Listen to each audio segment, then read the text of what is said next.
Yeah, so hello everyone. So today let us try to discuss one very important AITS question. So that question is based on thermodynamics. So through this question, I'll also try to explain something about buoyancy force. We can call it as some of the misconceptions or misunderstandings. Okay, in the topic of like buoyancy force. So let us try to understand thoroughly what is a buoyancy force, how the things work, and all that stuff. Okay, so this is the AITS question that I have taken up. Okay, so before doing this question, I just wanted to give a small introduction or like small explanation about the buoyancy force, and after giving that explanation, after understanding that, so then let us come back to this question. Okay, this AITS question, and then let us solve. Okay, so before that, as I said, first you need to understand what is buoyancy force. Okay, so in simple words, buoyancy force is nothing but upthrust force net upthrust force due to the liquid on any object placed inside it. So this is the definition. Okay, so what's the definition? So the definition is net upthrust force due to the liquid on any object that is placed inside that particular liquid. So if I ask you the formula, so I know I'm pretty much obvious that everyone will tell, sir, we know the formula that buoyancy force equal to what? Volume immersed, okay, volume of the body immersed, and density of what? Rho of liquid into G. So I know everyone will be able to tell this formula, right? So because we will be using this regularly in the chapter. But so just by knowing this formula, it will be difficult for us to solve some like advanced questions or like a pretty good questions based on this thermodynamics chapter. Without having the better understanding of buoyancy force, it will be very difficult to like solve the good questions, okay, from that chapter which is based on the buoyancy force concept. So first let us try to understand how we got this formula, and then with that basics, using the same basics, I'll try to analyze and solve the AITS question that is given. So let us try to discuss like how this formula has come. Let us imagine there is a beaker inside which, so there is a liquid inside which there is a liquid like this. So now inside this liquid I am keeping some object. Let me call this density of this liquid, let me take it as what? Rho. So rho is the density of the liquid. Now let me take up some object. Okay, let me take up some object and keep it over here. Let me take some object. Okay, so let us take some random object of random shape like this. Okay, this is the random object.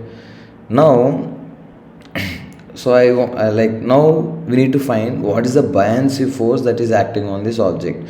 So if you like, some of you might be thinking that, okay sir, I can easily prove this. I'll take a cube. Okay, I'll take a cube, I'll calculate the force on the upper surface, force on the bottom surface, and horizontal force, they'll get cancelled. Okay, and then I'll just equate, like I'll do upward force minus downward force, and I'll get the answer. Yeah, that's fine. So for like symmetrical shape, for cube or for cylinder, taking free body diagram and deriving, it's like fine, it's good, but with that derivation also your concepts won't be cleared. So like if you are able to get this value even for a random shape, how we are getting this value, if you have that thing in your mind, then you are going to get a better understanding of buoyancy force, and then easily you can tackle the question. So let us see how to find force on this one. Obviously it's like as we can clearly see, it's of random shape. Pressure everywhere will be like changing, because like with respect to the depth over here. So at every instant will be like, at every like whatever the position that we take, so we'll have different pressures, and we are going to find the pressure and calculate the force. But it will be very difficult for us to find the net force acting on this one, because it is of some irregular shape. Then how can we like calculate the buoyancy force? If you take a cube or cylinder, that can be easily done. Then what about this? So let us go back to the definition and understand this. So see here, you need to understand net upthrust force. Okay, net upthrust due to the liquid. Due to what? Liquid. So that means who is applying the force? The liquid is applying the force on any object placed inside it. Okay, so this is the like key point over here. Who is applying the force? Liquid, right? So now see, I am doing one magic over here. Imagine imagine that here this object is not there. Just imagine that here that object is not. Like, we'll do one thing. Let me just copy this over here and then do that analysis. So now I just want every one of you to imagine that here we don't have that object now.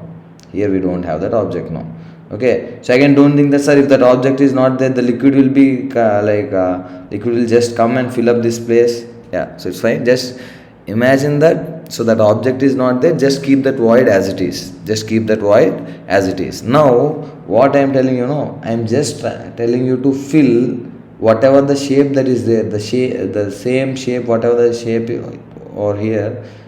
So I'll try to type the similar shape over here. Something like this. Now the same shape, whatever that is there, now I am filling with the same liquid. I am filling with the what? Same liquid, whatever the liquid that is there inside this beaker, with the same liquid only I am filling that portion, whatever that is there. Now you will easily tell, sir, then if I ask what will happen, then you guys will tell, sir, nothing will happen. It's the same liquid. So it's inside that liquid, so no force will be there. It will just stay over there. That means what we can tell means, so as this, whatever the liquid portion that is there at rest. Okay, so I am trying to just copy this. So whatever this portion is there, when you say this is at rest, then what I am telling is, obviously the entire liquid, whatever that is there, the complete liquid, whatever that is there surrounding this liquid, it will apply some thrust force in upward direction. That I am calling it as upthrust. And sir, how I can tell that the thrust force will be only in upward direction? Yeah, okay. So we'll discuss that point as well. Okay, sir, I don't know that thrust force will be like vertically upward or like opposite to the like net acceleration, whatever it is. Then how can I know? But you know that weight will be in what direction? Weight of this, whatever the liquid portion that I have taken, obviously you know weight will be in what direction? Downward direction. So this is the mg of the liquid portion that I have taken. This is the weight of the liquid portion that I have filled. Now, obviously, you already told that, sir, nothing will happen. This is completely at rest. Okay, it won't be like moving anywhere. It's completely at rest. So if it is at rest, net force must be what? 0. Then who is applying the other force on top of this liquid? On top of this, whatever the liquid portion that I have taken, who will apply the force? The entire remaining liquid, whatever that is there, because of this pressure difference that will be created, obviously I am telling that the net force must be in upward direction. Sir, how you are telling obviously it should be in upward direction? Imagine that if it is not in upward direction, if it is at some random direction, then there is no way that net force can become 0, right? Imagine that we have two forces and I am asking you that net force should be 0. What is the only case? Only case is both should be in opposite direction and with equal magnitude. That is the only case when the net force can become 0. So therefore, easily you guys can tell now that, yes sir, I understood that the thrust force should be opposite to the mass and it should also be equal, then only net force will be 0. So therefore, here what you guys will be telling, yes sir, the thrust force must be equal to the weight of the liquid, then only it will be in equilibrium. But what is the mass value you can write? The mass is nothing but what? Simply, what is the value of mass you can write? The value of mass you can write it as nothing but density into volume. So FTH, sir, what is the density? Density of the liquid is rho. And what about the volume? Volume is nothing but, so it is the same volume as what? Whatever the volume of this object that I have taken. So let me take that as volume of object or volume immersed I am calling it as. And here rho is what? Rho is nothing but density of liquid. Rho is nothing but what? Density of liquid. And volume immersed, that is volume of the object, into what? G.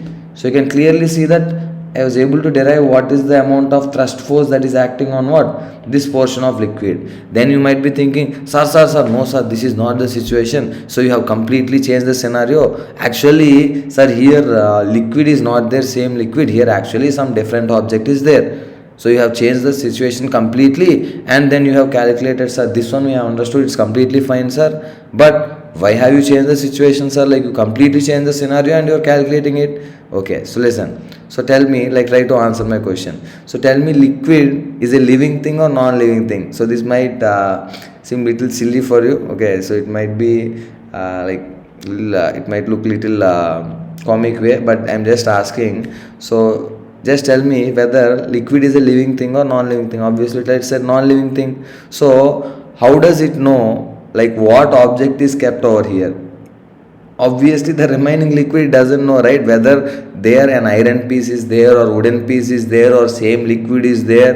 Like whatever it is, the liquid doesn't know, right? So it will be just applying. Earlier also whatever the pressures that are there here, all these points, the same pressure will be there. So it will just try to exert some amount of force.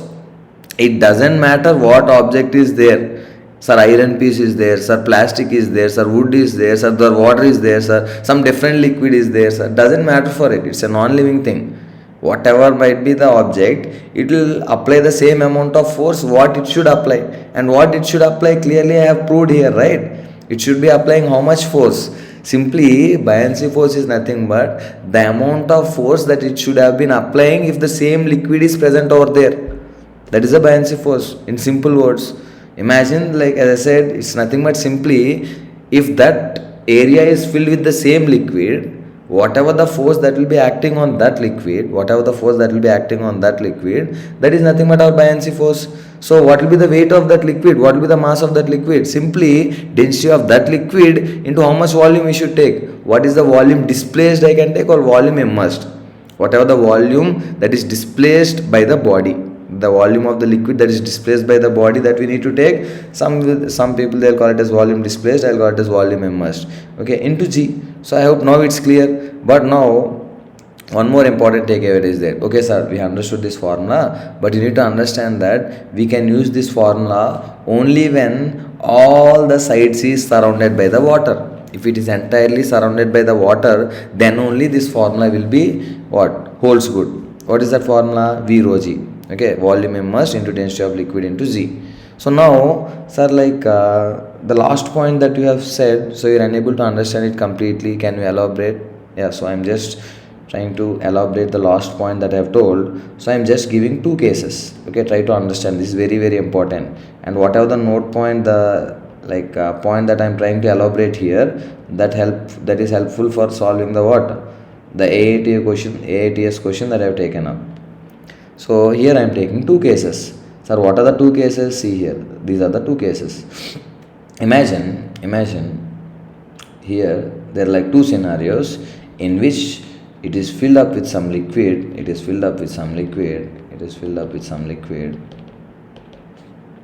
like this. Okay, so here the second case there is a small hole. Okay, but what I am doing is, now I am filling it up with some object over here. I'm placing some object over here. Okay, you guys need to see here there is a hole. Okay, that means from here, okay, so it's closing it. Okay, so don't think that sir here gap is there, liquid will be flown. I just want to show the difference that there is a hole, that's why I have drawn like this. You need to understand that. So this, whatever the hole is there, it's closed by some object. Now the same object I am placing it over here. Now the question that I am asking is, so what is the force, what is the buoyancy force that is acting, okay, what is the upthrust force that is acting on this object and this object?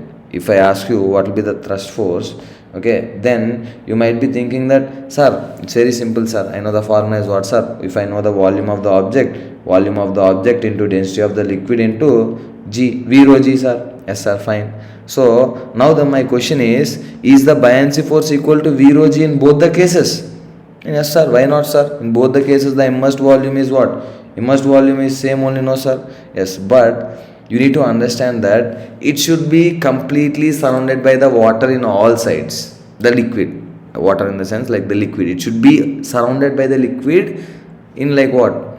Like complete surrounding. So here you might be thinking that sir, here also it's not surrounding. Okay, if you zoom it, you need to understand that there will be, like if you go to like very minute level, like I'll say atomic level, then there will be small gaps, right? In that gaps obviously water will flow. If you ask me, I'll say here also water is there. Okay, and like if you go to atomic level, obviously I'll say water could enter over here in this gaps. That means here also water is there. That means completely it will be surrounded by what? Water. But in this case, water is there from here to here. But here what is there? It is exposed to what? It is exposed to what? It is exposed to atmosphere. It is exposed to what? Atmosphere. Now you guys need to understand one very very important thing over here. Sir, what is a very very important thing here? See, in the first case, when I say F thrust equal to V rho G, then you guys need to tell, sir, fine, completely fine, there is no issue. But in second case, F thrust won't be not equal to V rho G. Not equal to V rho G. Sir, why it is not equal to V rho G? Why? Because it is not completely surrounded by the what? Not completely surrounded by the like liquid. So it's like here, from here, what is there? Atmosphere. But we had derived the formula that V rho G value only when the object is completely surrounded by the liquid. So that means you need to understand now in this case, this is not V rho G, but in this case it is V rho G. But if our basics are not clear, you might be thinking that, sir, in both the cases, same scenario, everything is same. Sir, so it should be V rho G. Volume MS, sir, you only told, sir, MS to volume. Yeah, I only told it's MS to volume. Sir, in both the cases, same volume is MS. Yes, sir. So, but there's like, while deriving this thing, I also shown you that, and now at least now I have told you an important point, that we can use this formula only when it is like what? Completely surrounded by the liquid. In this case, it is completely surrounded by the liquid, but in this case, it's not completely surrounded by the what? Liquid. So obviously, I cannot use like this formula directly here. Then what we should do?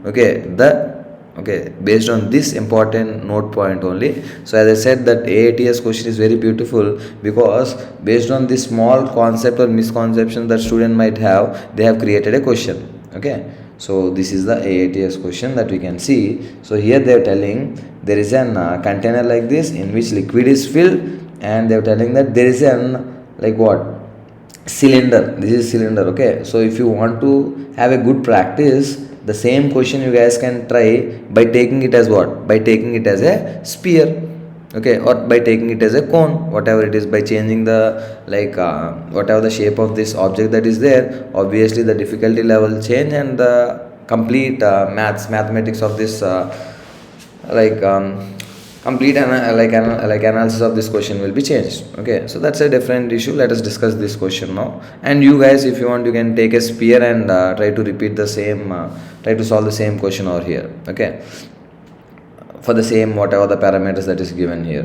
So here they are telling that there is a hole of A. So hole of radius. This A is given as root 3r by 2, and they are telling that L is more than this, as it is a cylinder. There is a length of what?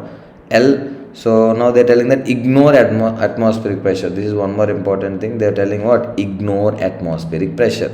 Okay. Then they are asking like comment on buoyancy force. Okay, comment on buoyancy force means we need to find buoyancy force, or just tell buoyancy force whether it is depending on what? Height h, or it doesn't depends on height h. That is the question.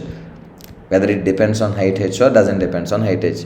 So you might be thinking that, sir, it's like I can calculate this volume, sir. Very simple, sir. How can I calculate volume? Sir, I know how to calculate this cross section area. Like, sir, how? The complete area minus this area I can find, sir. From where? The sector area minus this triangle area I can do, or else simply that remaining sector area plus this triangle area. Somehow you will tell, sir, I can find this area. That area multiplied by length is volume. So I know volume must. So therefore I will write buoyancy force equal to what, sir? I will write buoyancy force equal to volume must into density of liquid into what, sir? G. So that's it, sir. Done. It is independent of what, sir? It is like independent of what? Height.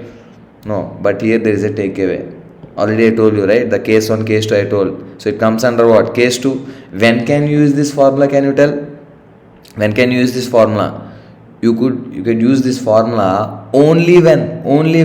So even though you will tell, sir, I am not taking complete cylinder volume, sir. I am just taking only this volume, sir. Okay, even then this is wrong. Why? Because here actually no liquid is there. Here if this place would have been like something like this, okay, I'll tell you when this, whatever the value that you are thinking, I will also tell, okay, when it will be correct. When will you get the value, that value of whatever the case that you are thinking. You would be getting that value, in this case. Let me draw you so that you guys will have more and more clarity, right? the whatever the force that you are thinking, that's our, so I have calculated it very nicely and I got the answer. See, let me tell you, that answer that you are thinking is for this case. That answer that you are thinking is for this case. In this case, when I keep some object like this of whatever the volume that you guys are thinking, okay, and now you can see that in this small area the water can flow. You can see that I left out a small area, right? Why? Because in this space now the water will go. Once the water goes to that place, then I can write the buoyancy force formula as what, or the thrust force formula as what? Simply what we can write, the volume immersed, that is whatever the volume of this part of this cylinder, and multiplied by density of liquid into Z, then it will be right. Then it is completely independent of whatever the height of the liquid and all that stuff. But here the issue is, here we don't have any liquid. Here what we have? Air. Okay, that means actually whatever the value, in this case if you want me to write the value, right, so that you need to understand. See, then sir, what will be the value? The value will be something like this. Whatever the value that you guys are thinking, imagine the shape is something like this. Let me draw with the same ink. See, it's a very interesting question. Okay, so your like complete basics will be cleared on the topic of what? On the topic of buoyancy force in thermodynamics, in fluid statics. That's why I have taken up this question. Yeah. So here, if here also there, if we would have like some liquid over here, then obviously in all the directions we know force will be there, like this, then because of all these whatever the forces that will be getting, net force, okay, so let me call the entire whatever the force that we will be getting from top side, let me call it as F up, okay, and the force from the down, let me call it as what? F down. So then you need to understand that when I do F, okay, so basically I should write down like in different perspective. So basically this upward force will try to push it down, so let me write it as F down, and this force, this liquid will try to push it what? Up, let me write it as F up. Okay, so basically the resultant of all like this entire force I have written it as something like F down, and resultant of all this force I have written something as what? F up. So you need to understand that the thrust force is equal to what? F up minus what? F down, right? And this value is equal to what? This value is equal to V rho G. When like liquid, it's completely filled with liquid. But you know what force I need to find? I just need to find this like whatever this force that is acting on this one, basically the down force I need to find. Okay, basically here it won't be down force. Okay, why? Because even for this object, so this downward, like this will try to push it up. Okay, so obviously it will go basically. Okay, so this F up and F down won't be, it's not making sense actually. Let me do one thing. What you can do, let me take it as some values, F1, F2. Okay, so then I can tell the resultant of this entire force is, let's say, F1, and on this one it is what? F2. And basically because of these things also, the net force will be in what direction? Upward direction. So what I can tell, F thrust will be like what? F1 plus F thrust equal to what? F1 plus F2. As I said, F2 is the force due to the liquid that is present over here, and F1 is the force due to the upward force only, due to the entire liquid that is there. This will also try to push the liquid in what direction? Upward direction. But now I just wanted to find what value? F1 value. So therefore F1 equal to what? FTH. What is the FTH? V rho G minus F2. And sir, how to find F2 value? F2 is the force due to what? Force due to the liquid on this surface, right? Liquid on this surface. So if I ask what is the force due to the liquid on this surface, I need to find the pressure at this point, right? Pressure at this point is nothing but what? So therefore, how to write that value? Basically I am trying to calculate that value also. Force there is pressure. Pressure is equal to what? Rho GH. This is pressure into area. Area is how much? This length is nothing but what? 2A. This length is nothing but what? From here to here it is 2a. So 2a into length L. And what is this volume? This is not complete volume. This is volume immersed. This is volume immersed. So you can clearly see that. Now tell me whether that resultant force or the upthrust force or buoyancy force, does it depend on H or not? Does it depend on H or not? Yes, obviously it depends on the value of what? H. Okay, but if it would have been given a case something like this, it's completely immersed in the water, then irrespective of the height, the buoyancy force will be always simply equal to what? V immersed into rho into G. But as here it's like completely not immersed in the water, some part is outside the water, so obviously the buoyancy force, okay, the buoyancy force to the entire liquid will be depending on what? Height H. Okay, so I hope this is clear. So that means what will be the answer? The buoyancy force on the cylinder is what? Depending on height H of the column. Okay, so I hope it's clear. Then so coming to, like, if H equal to 2R, then they are asking what is the force on upper half portion. That means only half portion you need to find. Okay, upper half portion means I just need to draw a semi-cylinder